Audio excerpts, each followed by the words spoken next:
Every year I watch that field to see the harebells come into bloom, and they carpet this one area of the field with this beautiful soft blue violet. I just love drinking that in. And so this year I'm going to actually get out in that environment and paint right on location.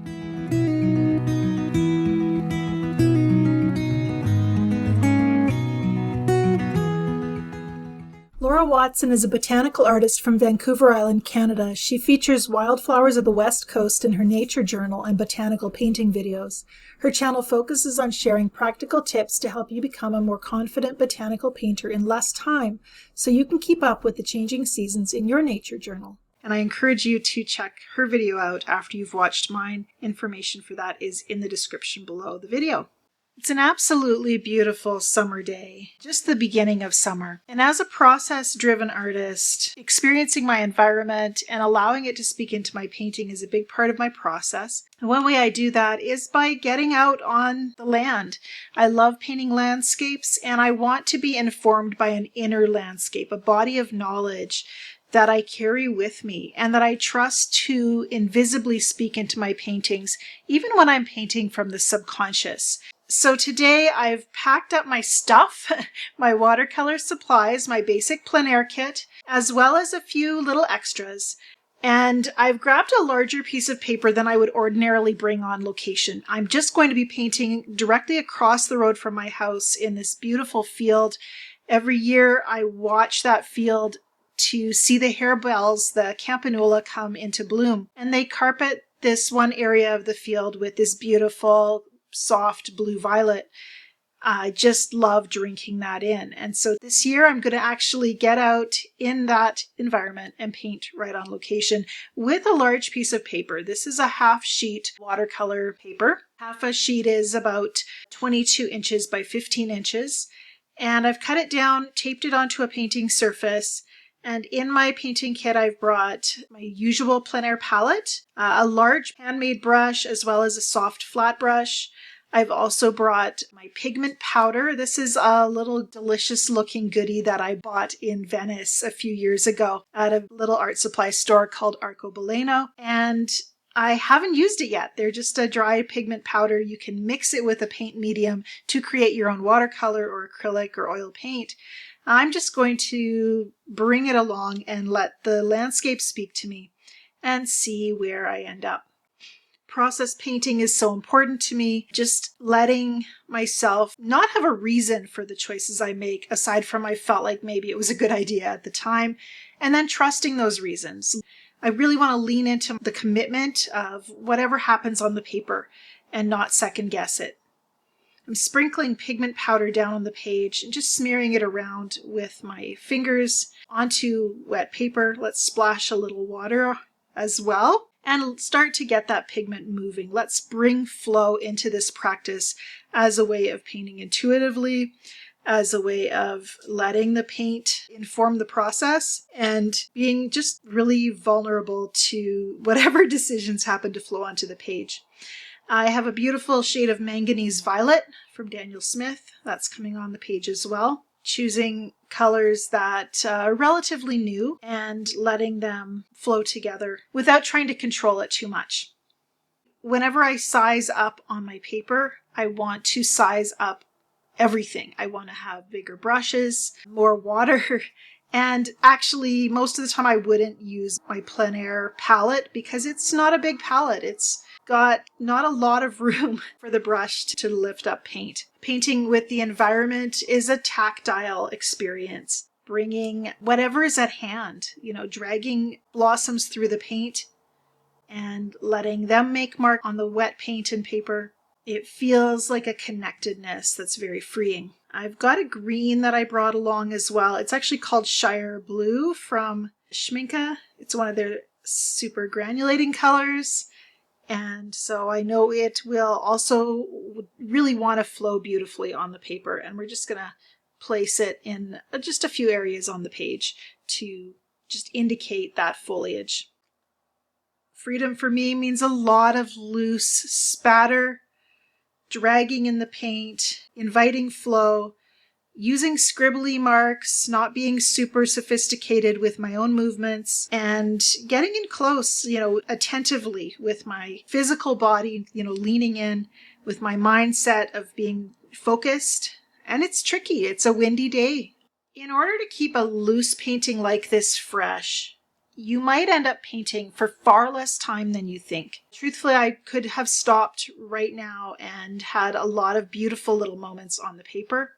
Choosing to go further, the more decisions you make on the paper, the more potential problems you might create. You might struggle to find ways to incorporate the fresh decisions with the existing ones. You might get some more muddy color. And yet, wanting to prolong the experience as an artist, spend more time in that space, to work a little bit longer, means you take a few risks. There's the possibility of not having an outcome that's beautiful on the paper, but on the other hand, time well spent painting on location in such a inspiring environment. And not just that, but the things that this experience teaches me as an artist. Just the value of connected presence and how that informs my work. Over the years, I've realized that it is my connected presence that really does the most for my painting outcome and my experience as an artist. It frees me to be the artist I want to be instead of the artist I think I have to be. There's a big difference. How fun it's been playing with the flowers themselves on this painting. They're a delicate flower, they're not heavy, so sprinkling pigment powder onto them, splashing water over top, dragging them through the pigment, all of these things don't make dramatic differences. They're delicate flowers enough that they're not scratching the paper, they're not putting weight on the page and creating maybe a mask or a resist on the paper. So some of what they're doing as I lay them on the page is really more of a messaging. It's a subconscious kind of communication of connectedness that I'm trying to foster here. And I think it's just a hard thing to teach, that more and more as a painter, I kind of dwell in this space of doing a lot of things that might not show up boldly on the paper. I'm thinking about my mindset, my presence, these little subtexts of incorporating the flowers on the page, choosing a color or a mark that might disappear under successive layers of paint. And yet, one thing I really lean into as an artist is that every choice I make is valuable, whether it's seen or not. It holds something, it supports the painting in some way. And I think it's true. It's important to me to believe that and important to my process. The pigment powders are very new for me. I haven't used them to paint like this before. And so here I'm really getting to know them and getting to know them on a big piece of paper. And it's been just fun to watch what they do, how they move, how they disperse, what they look like wet. There's just a lot of stuff going on in terms of how intense that beautiful blue is and what I might be learning to expect from it or to anticipate that it's going to do. I feel like when I experiment with supplies and materials on small pieces of paper, certainly there's less risk, but I think I learn more on a bigger sheet, have a little more freedom and some impactful decision making that takes place. As artists, we end up in this place of working visually. We're showing what something looks like, or we're communicating how something feels in a visual way. But there's so much more going on, and painting in my environment is reminding me of that, because not only do I have the view in front of me, which I'm actually not spending a lot of time looking at, but I'm immersed in, I'm physically grounded in it. There's a texture, there's a sound, there's a soundtrack to this, wind, the birds, the noise on the highway that's not too far away. And then there's a fragrance. So there's just a lot going on that doesn't get to be communicated in the painting so much, but it's still informing the painting. As an artist, I try to be conscious of that, even if, it's not something that I get to say in so many words. Maybe that's why I love teaching so much. I get to articulate things that can't be placed on the paper or described in my paintings, we get to carry it a little bit further as we talk about this beautiful process of painting. How fun it is to bring you along with me on this painting adventure. As these little flower stems have gotten saturated with paint, I'm definitely getting some marks on the page. They have a way of holding the pigment, even though they're light and delicate. And so we get just a little bit extra, a little bit of texture, a little bit of line, and I'm not creating it with my brush, and I love that. I am going to do some mark making with the tools that I've brought, my pencil, my brush, and maybe just seek out some line, some connection between the different areas of the paper. All of this is an experiment, and every painting is a new discovery. It brings surprise, fresh ideas, maybe some fresh fears, wanting to see some success, some freedom. One thing I'm noticing is that if I hold the harebells over my paper, the shadow they cast is something that I can trace and follow. And so I'm kind of intrigued by that idea, casting a shape and then using that to define a little bit of the beautiful stems, leaves, and flowers on the page. Really, we're not making magic with the perfect materials. It's much more about the presence and the process. Did I mention committing? I look at my process and realize that the more I let what I've just done live on the paper, don't question whether it's good or bad, just get to know the painting as it looks with what you've just done. And then, sure, you can decide, throw a little camouflage over it, loosen it with some spray. You don't have to feel like you don't get to alter some of the choices you've made, but you do get to just continue to work forward instead of continually looking backward and thinking, should I have done something different? Did I make a bad decision? Pay attention to what you have. Look for moments of inspiration and beauty. Look for ways to bring balance. To echo a shape or a color or a value or a texture in various places on the page. That will also help support those decisions that seem so strong and impactful. And, it's never just about one painting. Those of us who paint for the process, we pursue a love of the practice of painting. And then you're in this lifelong conversation with your materials, with your paper, each painting speaking into the next one. And so you're always supporting your own future growth by just committing, pouring yourself into beauty and intention and presence and color, creating a little world, your magical meadow as the place where you get to create joy and the kind of beauty that makes your heart sing. The interesting thing about painting on location is you don't get to have everything you own with you. And so you must, paint until you run out of paint, paint until you run out of water, perhaps, which is more my struggle in this particular environment. The bottle I brought and the large piece of paper and the amount of pouring I've done in this painting mean that I am running low on fluid that will indicate a time for me to stop. But I believe that making do is a really great part of plein air painting because when you're forced to work with limited supplies, you learn to improvise, to think outside the box or find new ways of using your products. Or just working with that more limited palette gives you a smaller range of decision making, hence a little bit more opportunity for creativity. I think we can actually be less creative when we have an abundance of choice. Too many choices to structure our process. In my home studio, I create line with all kinds of tools, with crayons and markers and other brushes. Today, I'm limited to my pencil, and so that's changing as well, how much diversity I bring into the painting at this stage of the process. I did, however, also bring an acrylic ink, just a little tub of, I think it's a cartoonist's acrylic ink, often used for manga. I don't usually bring a lot of white paint into my painting practice, but working a little bit larger, sometimes, I don't know, it just inspires me a little bit. And I had a feeling that I might want to bring it into my painting today. Working with the acrylic ink also means that I'm going to need to be very careful to clean my brush well after I get back to the studio, because it will dry in my brush hairs in a more permanent way than watercolor would.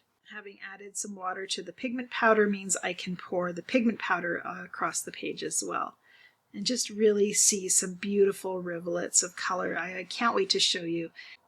I think they're just so beautiful, and not something that I could create with my own brush. And then that's a reminder for me to trust my process, trust my medium. Watercolor wants to be beautiful, and I can let it have its way and flow on the page.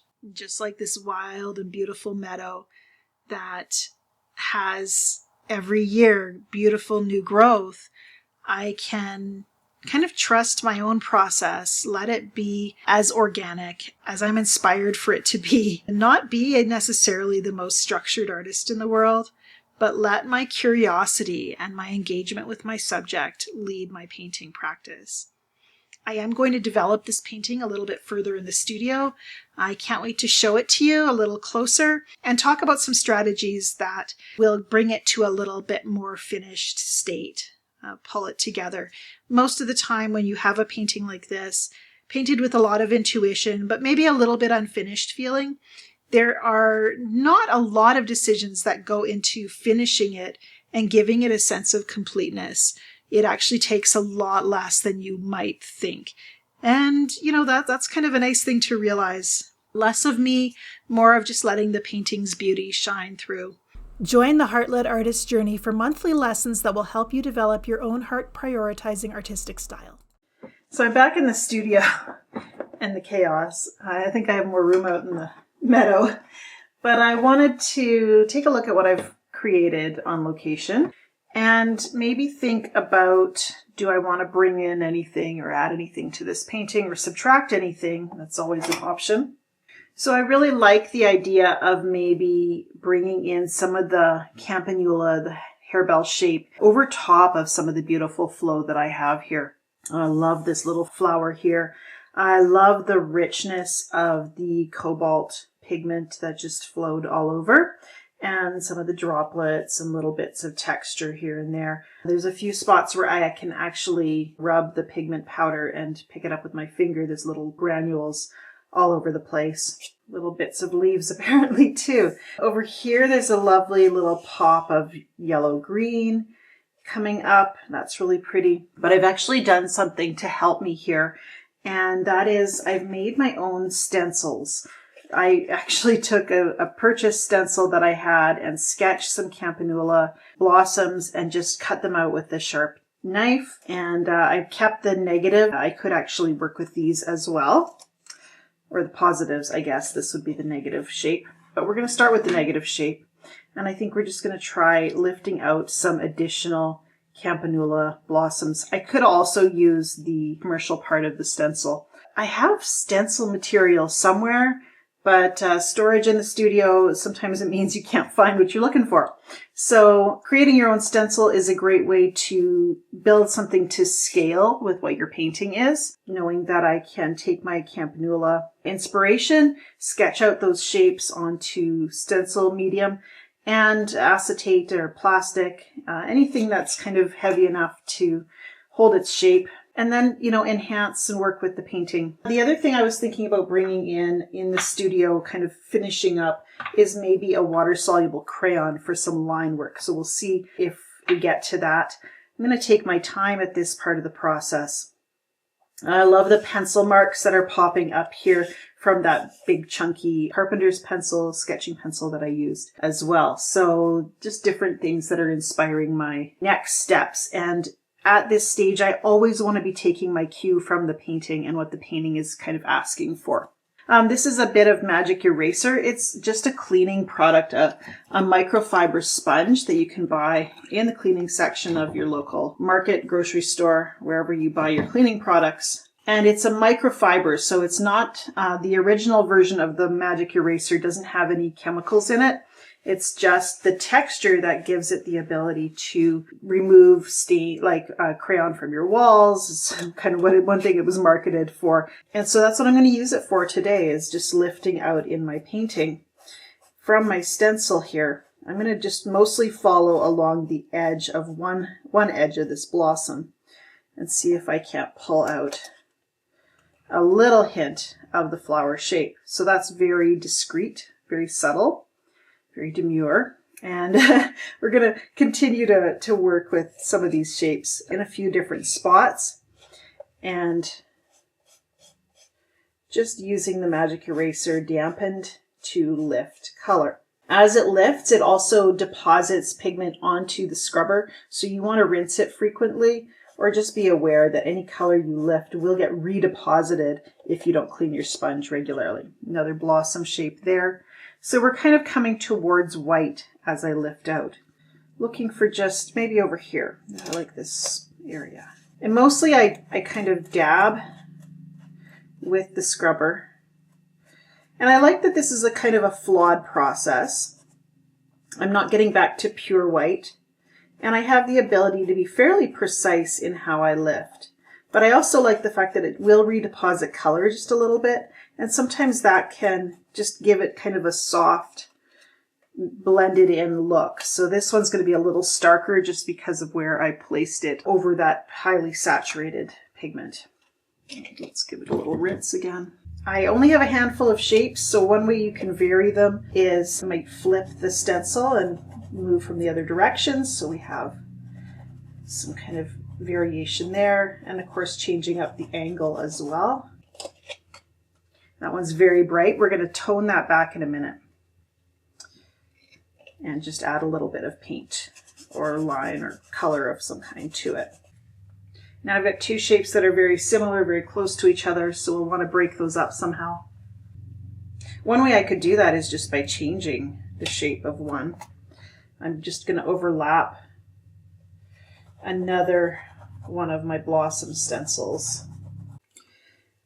Whenever I'm painting intuitively, I generally plan to not do a lot of alteration later in the process. This is a trust that what I've created on location is really adequate to the experience. It's creating something that I can look at as a record of a time and place.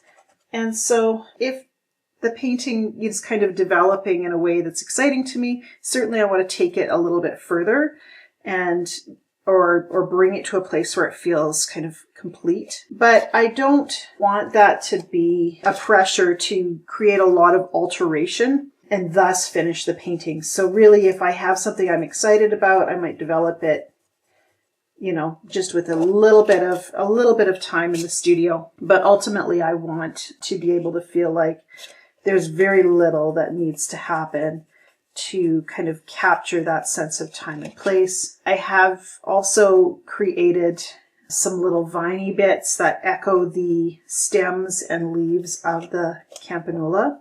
And so I'm just lifting to create some of those fine lines in the painting as well. That one's really stark. It's standing out quite a lot. Probably I'll adjust that and blend it in to the painting. I'm a big believer in using technique to enhance the painting and not to distract the viewer. So you don't want the viewer to look at the techniques you're using and say, oh, she's used stencils, and suddenly the painting becomes about a technique rather than about maybe the interaction of pigment, which is so beautiful in this painting. So I want to be kind of mindful that too much kind of fiddling around with technique could kind of spoil that freshness of effect. I'm going to bring in some line. I've got this Neocolor crayon in a spring green, so we're going to try bringing maybe a little bit of mark making in with that. And the water-soluble crayons are so much fun. I like using a crayon to kind of trace what's already on the paper, and you can see how vivid it is. So I might be looking for pops of vibrant yellow-green and accentuate their placement. So over here there's a lot of vibrant green spatter, so I can maybe bring in some vibrant green line, kind of support it, or to draw it across the page. So maybe a little bit of vibrant green being carried across here would connect this area to this area, which also has some beautiful vibrant greens. And what I like to do with the Neocolor crayons is, once I've kind of done some mark making, to use my spray bottle to moisten, and that will kind of melt that fresh water-soluble pigment into the paper and just dissolve it a little bit so it doesn't feel so kind of dense and maybe crayon-y. It gets a little bit more of a paint-like quality. And I'm going to scribble into a little bit with the same crayon, but look how much more vibrant it got as soon as it got moistened. One of the challenges of working with something like this crayon is that I want it to match, to be cohesive in color with the rest of the painting. So when it gets moistened, it might seem, in this case, it's very, very vibrant. So it might feel a little intense. In this spot, I'm going to just stir it up a little bit just to dilute and melt it into the painting. Let it flow a little bit. And this is a process that you don't have to rush. I think we do feel a pressure often to finish a painting. I'm going to use this water-soluble crayon, which is a lilac color, and it's made by Stabilo. It's a woody crayon. But, you know, there's a pressure there to say, I want to finish the painting. What if I spoil it? And we can rush our process. I don't want to do that. I want to kind of have fun playing with color and line at this stage. And that means maybe moving slowly into this process, making a few marks, walking away, coming back to look with fresh eyes at the small changes that I've made, rather than feeling like I need to make a lot of decisive actions. You know, every little things can be impactful, and they can also be subtle enough that they're not going to, if they impact your painting in a way you don't love, they're not going to tip the balance right out into some brand new territory you haven't even thought of yet. But I'm always, you know, working with what I've just created and needing to get acquainted with it, get to know it.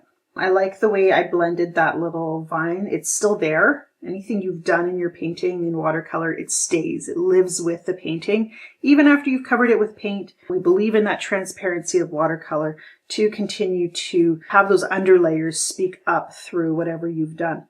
Even if it feels like they've disappeared, you know, in essence, they still exist. They're still informing the painting. So I'm going to give this some time to dry. I've got some fluidity and moisture where color is melting into the surface. Hopefully that's incorporating some of the shapes that I've lifted out with my stencils. I really like this little section right here. It's beautiful.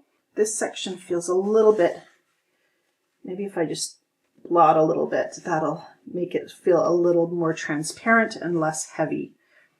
I think I like that a little bit more.